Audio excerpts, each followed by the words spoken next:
నమస్తే, నా పేరు doctor Muralidhar Pendyala.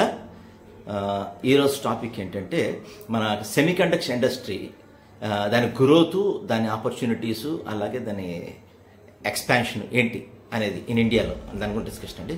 Okay, let us come to the point. Subscribe my channel first. Okay, first అసలు యాక్చువల్గా ఈ సెమీకండక్టర్ ఇండస్ట్రీ ఏంటి, ఇండియాలో ఎలాగ ఉంది, అసలు దాని ఆపర్చునిటీస్ ఏంటి అనేది ఫస్ట్ చెప్పక ముందు, ఇదేంటంటే మనకి 2021లో మనకి వరల్డ్ వైడ్ $527.88 బిలియన్ అండి దాని గ్రోత్, దాని క్యాపబిలిటీ. అలాగే 2029కి వచ్చేసరికి ఎక్స్పెక్టింగ్ $1,380 బిలియన్ అండి. సో చూసారు ఎంత వేరియేషను. అలాగే ఓకే, 2029లో 1380 ఎలా చెప్తున్నామంటే 2021లో 527, అలాగే 2022లో 575.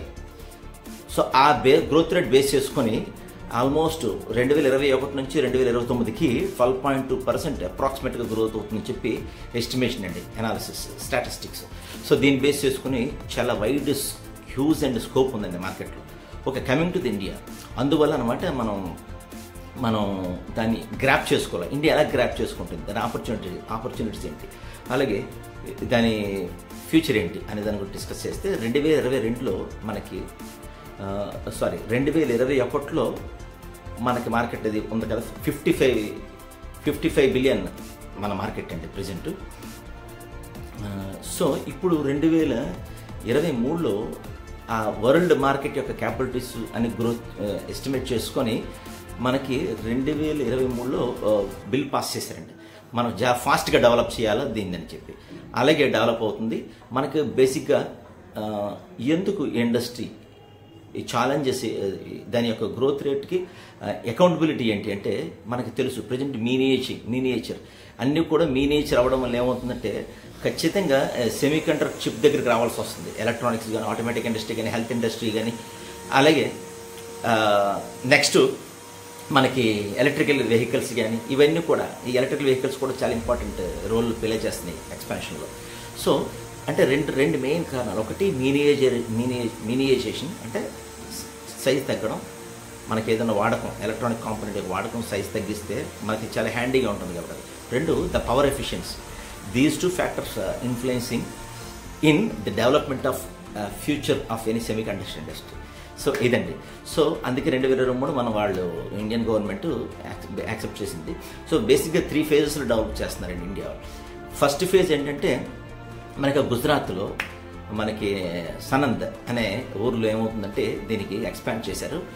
అరౌండ్ 7.6,000 crores అంటే 76,100 crores అంటే 7,600 కోట్లతో ప్రాజెక్ట్ స్టార్ట్ చేసి ఆల్రెడీ ఎస్టిమేట్ స్టార్ట్ చేశారు. ఆ ఫస్ట్ ఫేజ్లో మనకి ఏంటంటే జపాన్కి చెందిన రెనేసార్ అనే ఎలక్ట్రానిక్ కంపెనీ, అలాగే థాయిలాండ్కి సంబంధించింది మనకి స్టార్ మైక్రో ఎలక్ట్రానిక్స్ కంపెనీ, ఈ రెండింటితో మనకి కొలాబరేట్ అయ్యి అక్కడ 7,600 కోట్లతో ఎస్టాబ్లిష్ స్టార్ట్ చేశారు.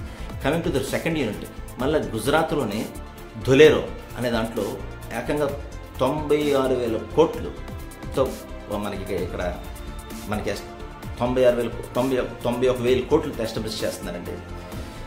అది ఎక్కడంటే ధులేరో. ఇక్కడ ఏంటంటే మనకి బేసిక్గా మనకి తైవాన్కి చెందిన కంపెనీ అండి,